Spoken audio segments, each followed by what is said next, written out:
We had a discussion this morning at the breakfast session about improving corporate governance. So what are the key points for you when we talk about improving corporate governance? One of the problems in Asia is that corporate governance is seen as a compliance issue. It's seen as a cost and it's outsourced to the compliance department. Right. Disclosures in Asia generally are very perfunctory.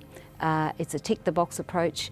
And boards, unfortunately, don't see corporate governance as a strategic issue. To get the right people on the board, to get competent directors on the board that can provide advice and counsel to management, to challenge management in a constructive way.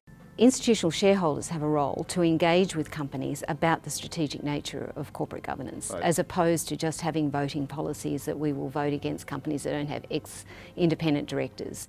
And they need to look at these companies very closely around their governance and convey the message that this matters, this is taken into account in our valuation models, right, and impacts our investment decision-making process.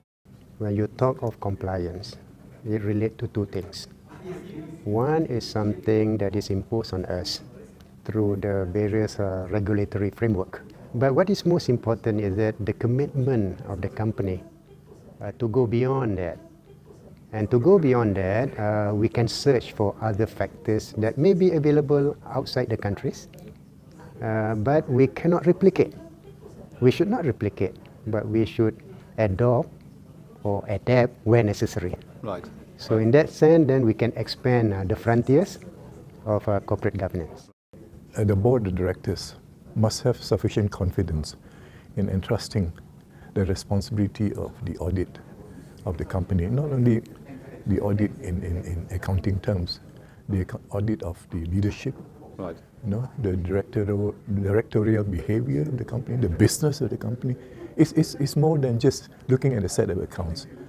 Behavior patterns dictate how much corporate governance is practiced in the company.